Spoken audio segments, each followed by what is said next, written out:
Hello and welcome back. Today we are continuing our Crusader Kings 3 run in the Princes of Darkness mod. We are playing as Ares, who peaked in high school, except now we're kind of peaking again. We're looking pretty strong. We got a lot of prowess. Last episode we did a few things. One of them was we worked on, not that one. We worked on gathering up some items. We did steal Camilla's Laurel Crown, not because it was the best item for us to steal, but because it was Camilla's. We also got a few trinkets that are pretty nice, but mainly, actually, we didn't even really do that well in that. We got a really nice court item that gives +1 to all of our stats, but I'm not even sure exactly how we got that one, but that one's court artifacts here. If we take a look, it is giving us +1 and a whole bunch of stuff. The Book of the Hidden Stars. But also, we kind of set ourselves up to get an item at some time down the road from one of our champions whom we woke up from torpor. That is his vampiric sleep, with the intention of eventually getting this item from him, which would give us around 30 prowess. I think this is the best weapon in the game, and so that's kind of thing one. Is we were on an item collecting quest. We also went on a quest for an item here, and we got clapped in irons and tortured, and then managed to get away somehow. But also, we took back kind of the homeland. We took back Carthage, and in it, we can, of course, rebuild her. We can rebuild Carthage. It's rebuilding Carthage, new Carthage, Carthage, dream of the bourgeois. Of course, not as good for us as it is for the bourgeois, but that's okay, because we're a demon, not a vampire.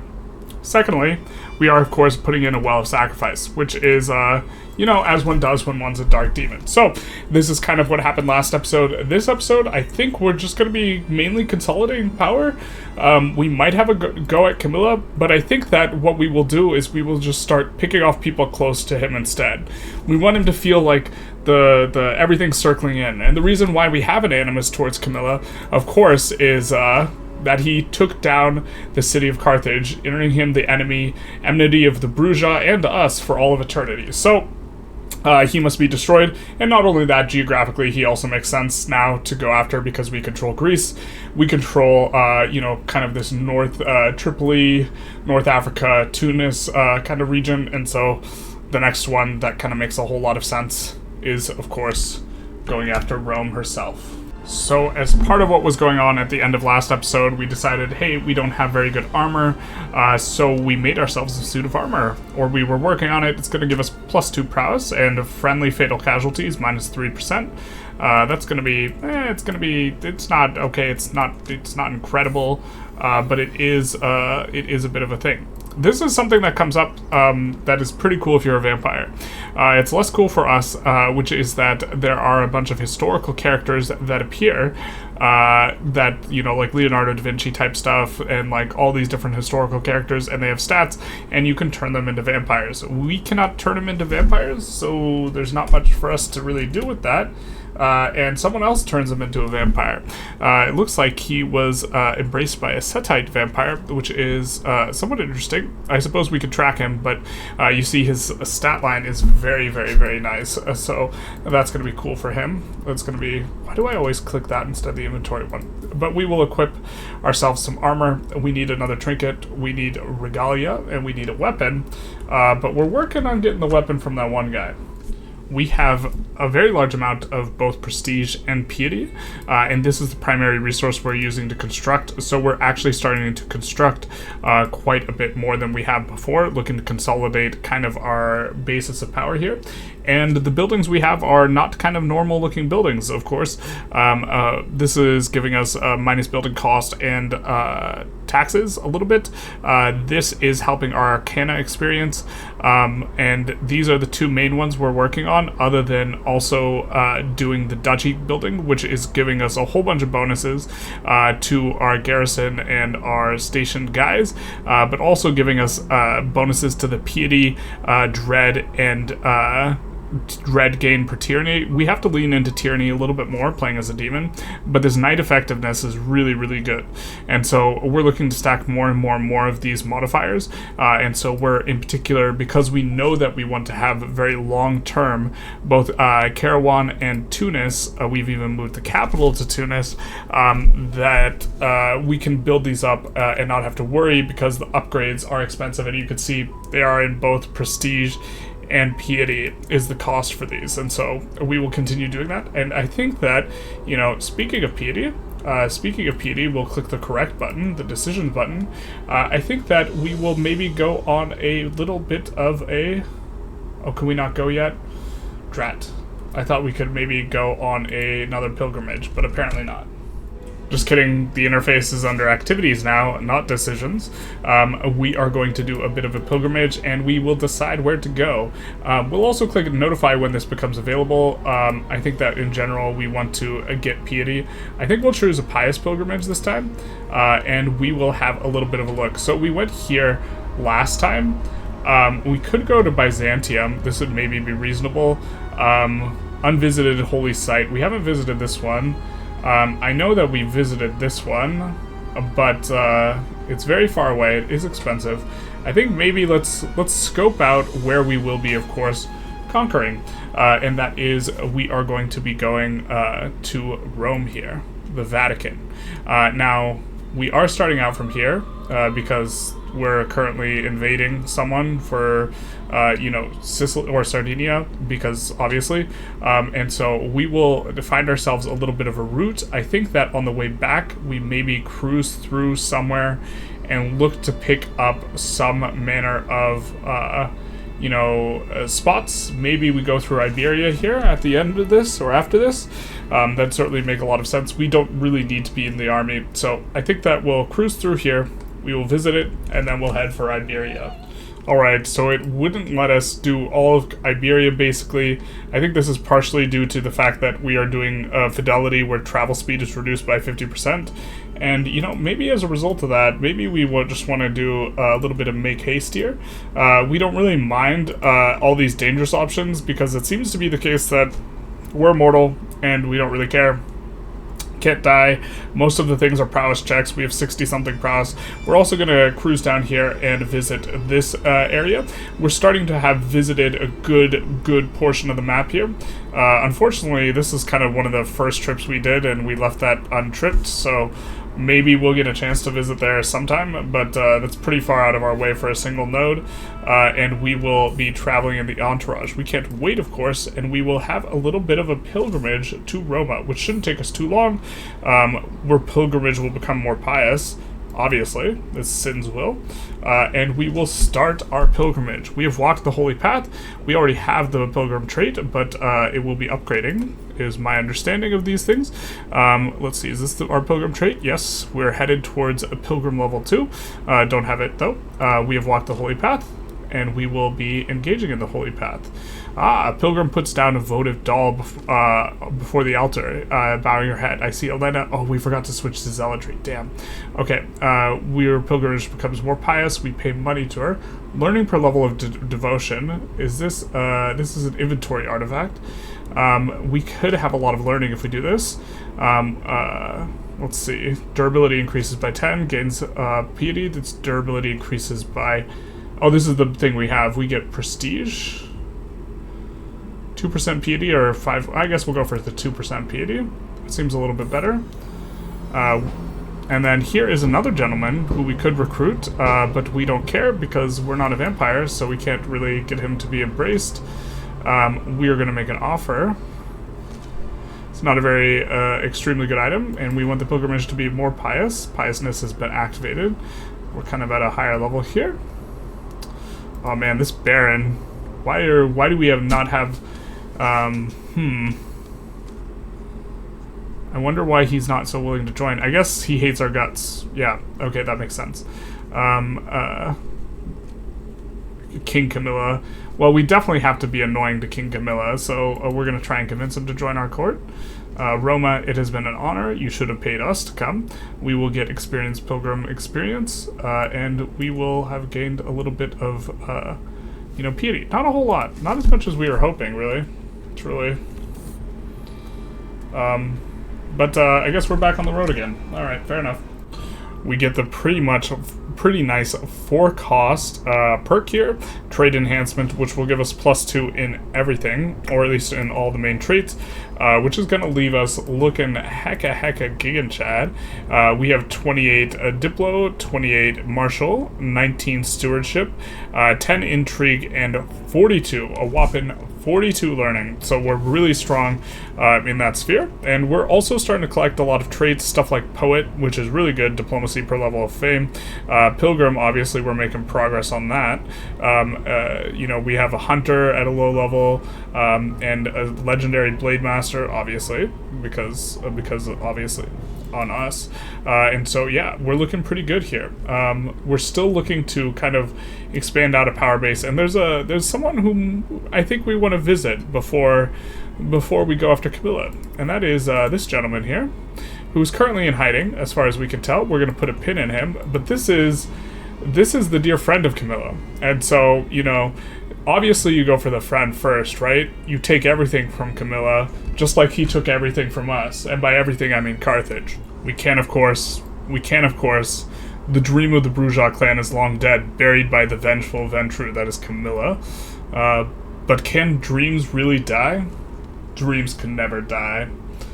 Dreams can never die. So we have started a quest here for linear magic. We will be going to the county of Caligri for being able to do this. And so this is the activity we've been kind of setting out to do, and it'll help us to increase our power base. Very nice. It's just right there. So we will maybe take a look around at what we can visit. I know some of these places will have another extra visiting event.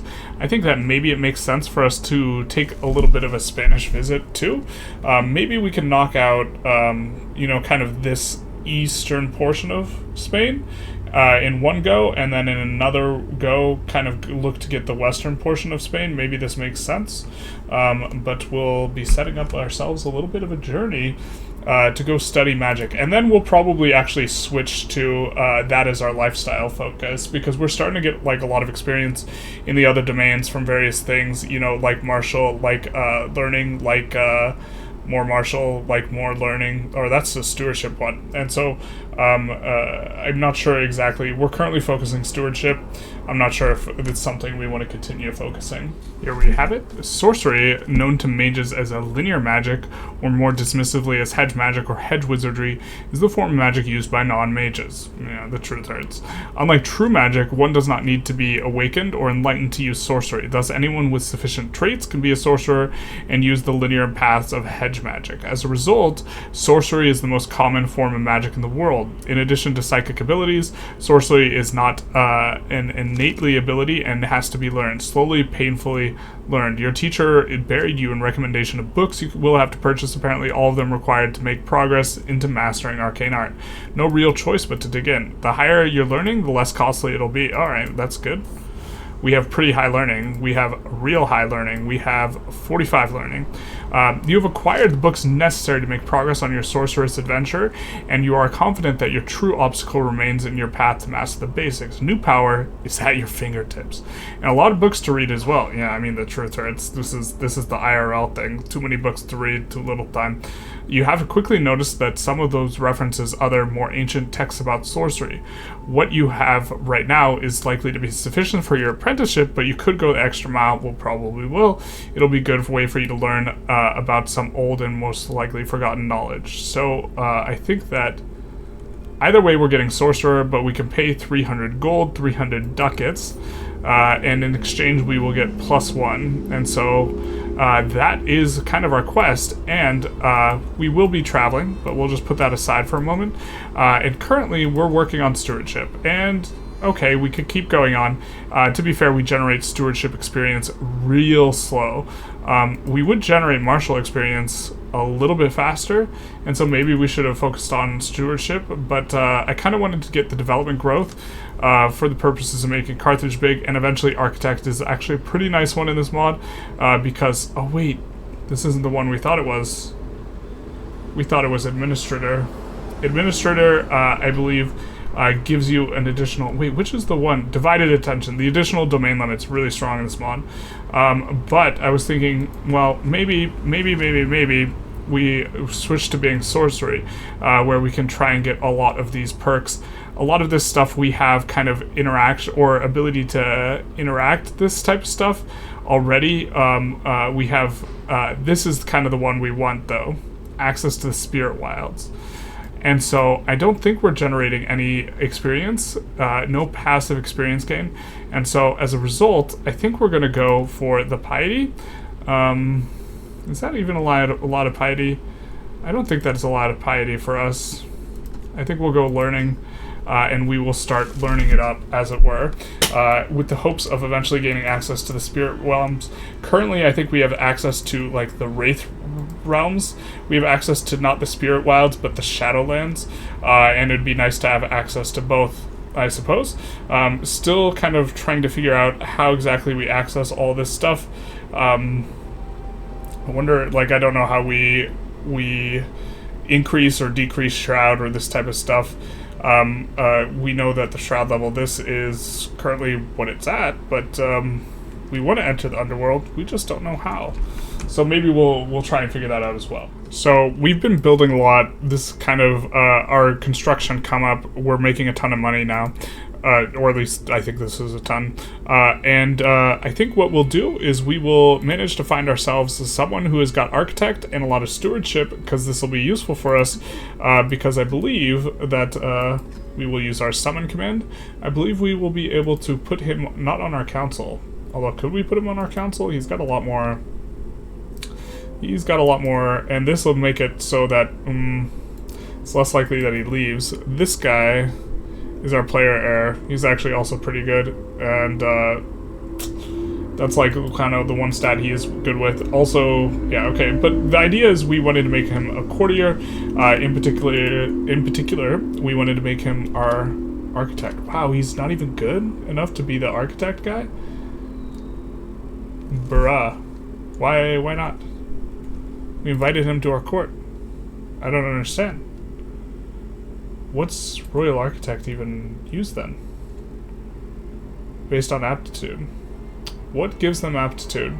I know there's something we can hover to check, but I don't remember how to do this, so this is a bit unfortunate. I thought having the Architect trait would be an enormous boon, and apparently it's not. Shoot. Okay. Alright, new plan, boys. We got a journey, and that journey is going to be to awaken Hannibal. He shall lead our forces against Camilla. And so, you know, the preparations are getting in place. I was kind of going to try and keep this a little bit down on the DL, but we are also do want to subjugate Menelaea, and also, you know, awkwardly have in our court as well Helen of Troy, because, you know, we're Greek, we're Ares, and, you know, render onto Caesar that which was Caesar's. Something like that, except we're Greek instead of Roman, and so that's kind of awkward because Greece was rendered onto Caesar, and it most certainly was not Caesar. Ares wouldn't have approved, nobody would have approved, but that's how things go. So we have unlocked a new form, and just to reference, for all of our schemes, we're trying to convert people to our religion that are outside of our kingdom, that would be easier to get into our kingdom if we were to convert them. It is a little bit difficult. Currently we're in the angelic apocalyptic form, which gives us +5 Diplo, +5 prowess, generally pretty strong. Diplomatic scheme power. Oh wait, we just get more diplomatic scheme power with that? Yeah, okay, we're gonna stay with angelic apocalyptic form. I thought we did something cool. Apparently we didn't. We're already getting a lot of extra progress and chance. So we have found Hannibal's sleeping spot, and it is quite out of the way. We have prepped our kind of a journey where we're going to head up into Central Asia to wake dear Hannibal Barca, and then we're just going to hit everything kind of on the way back. I think that this will be pretty good for us, and we will be off and on our way. We have only one in our entourage, which is a little bit small, but we will be traveling. It'll take us roughly, it looks like, 3 years. We have a bunch of extra travel speed from kind of our demonic traits. Speed of thought, shortened path, step between. We also have red hair, big nice on that one.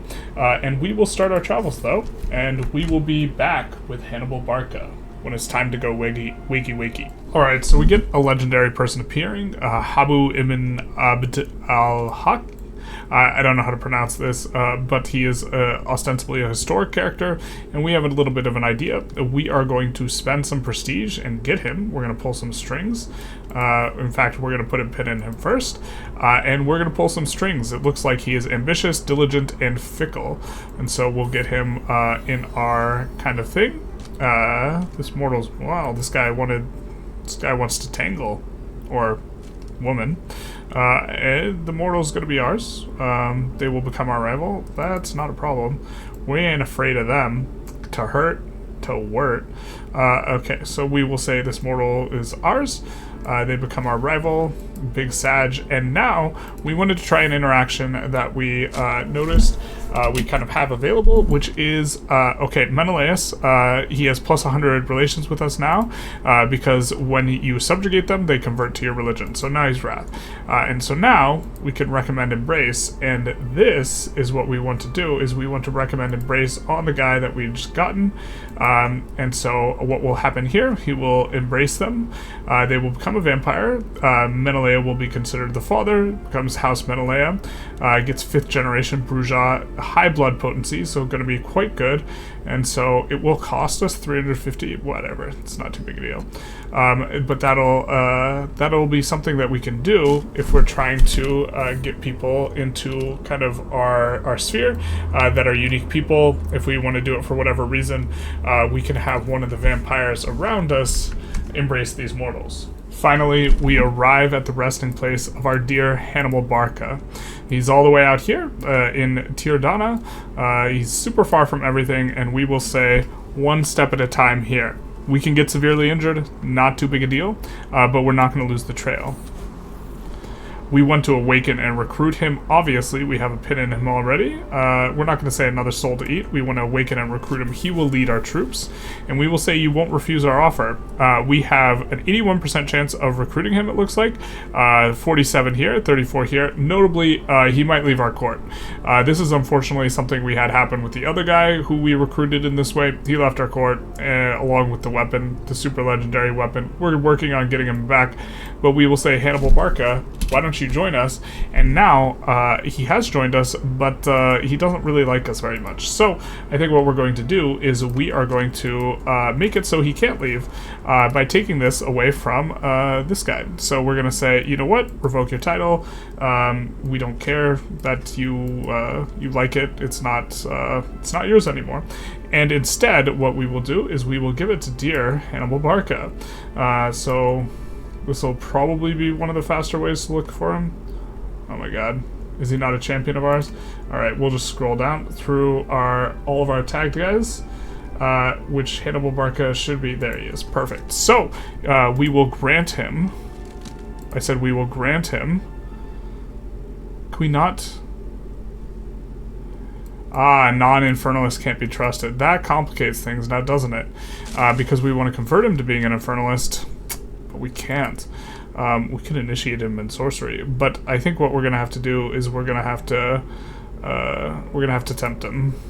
It looks like it's going to be successful, and the whole idea is we are trying to convert him to our religion so that he won't be disloyal. We probably will give him some land, you know, a nice little duchy, and make him our general.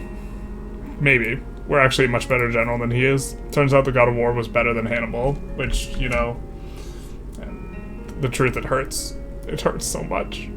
So we're going to go after Helen of Troy here.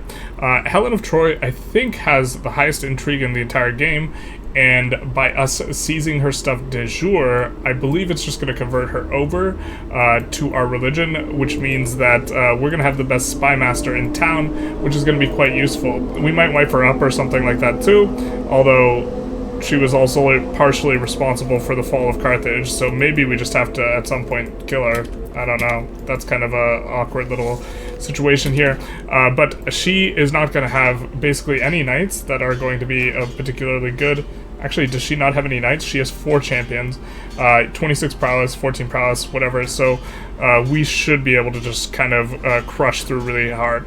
Also, Menelea is a very, very nice in terms of his power level, and so he's got.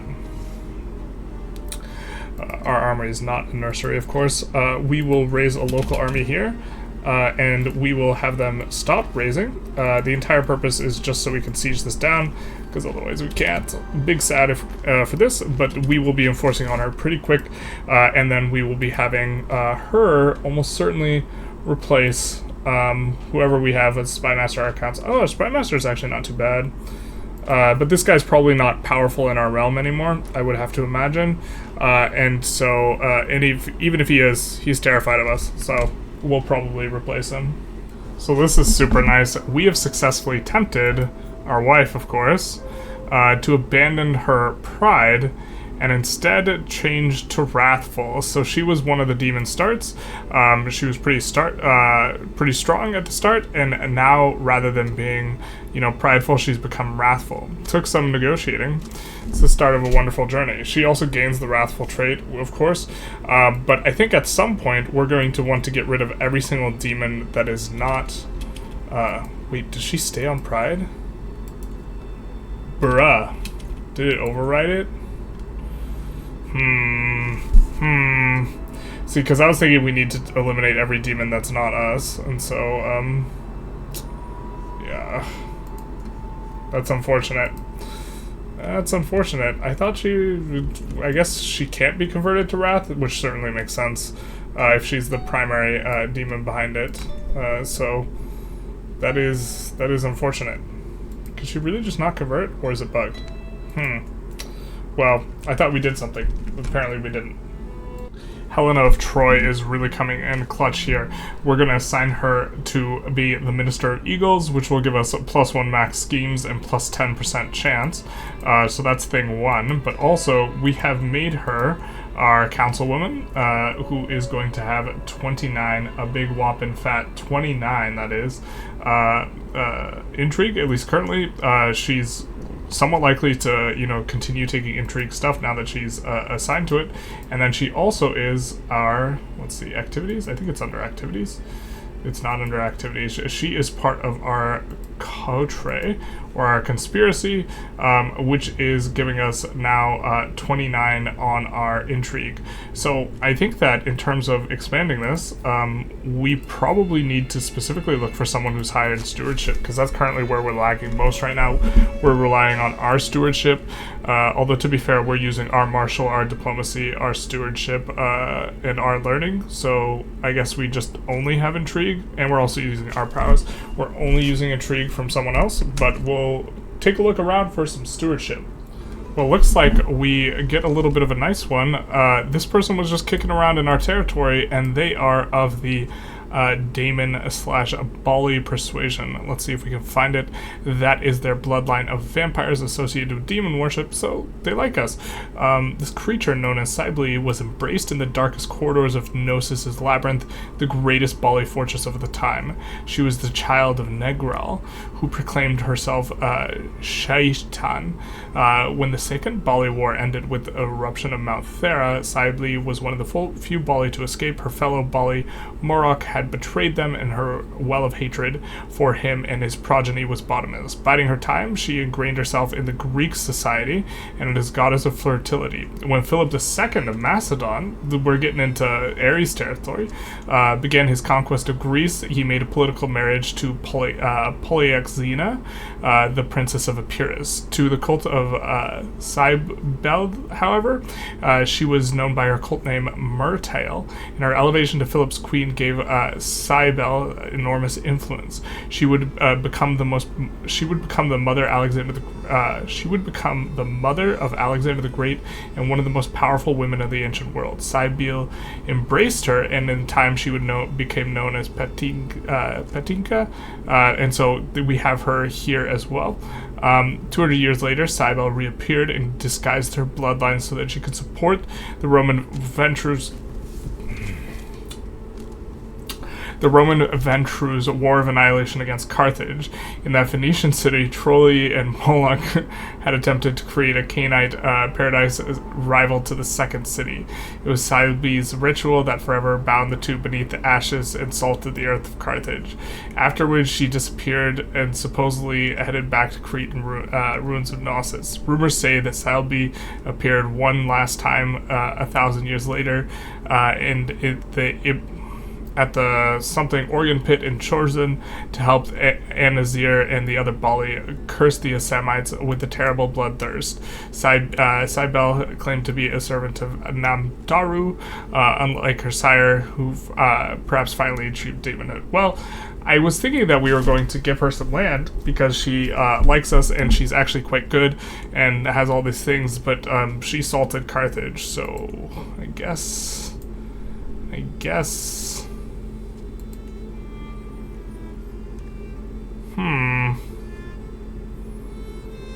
I mean, we have a pin in her, and I think that her daughter we might just invite anyways. But her daughter did not commit the same sins, right? She joined a cult that worshipped Cybele. Her marriage was the great conqueror Philip II, the ancient world, and Alexander was her son.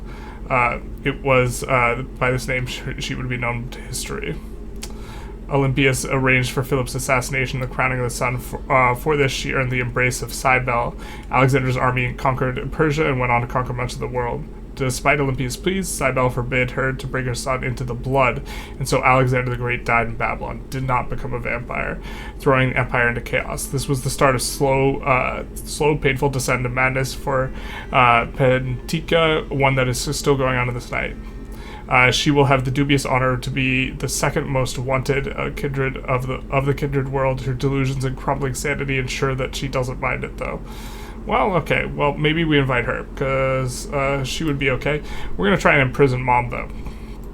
Imprison, and see if she accepts. And if she does, we'll give her the good old execution, as one does. Alright. She has managed to avoid capture, and she's fled into the countryside. Well, she is certainly a traitor to her kind, having... Terrible.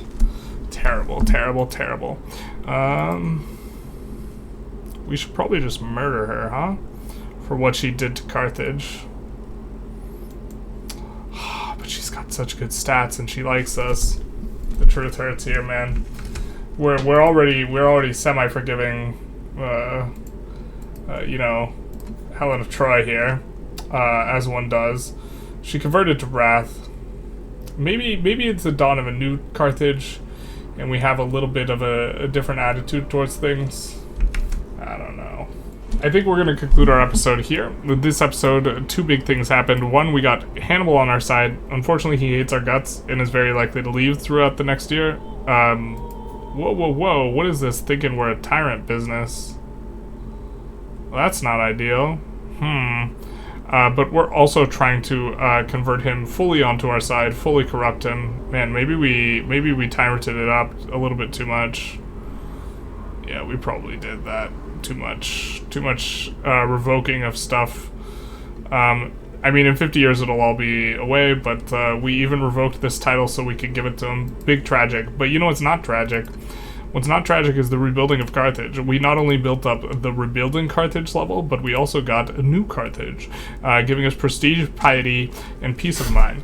Anyways, I hope you guys enjoyed this episode. If you did, please feel free to like, comment, subscribe. Next episode, I think we're going to start going against Camilla a little bit more, and maybe have ourselves a little bit of a war, something like this. We do want to break his spirit first, so I think we're going to go after his dear friend, something like this.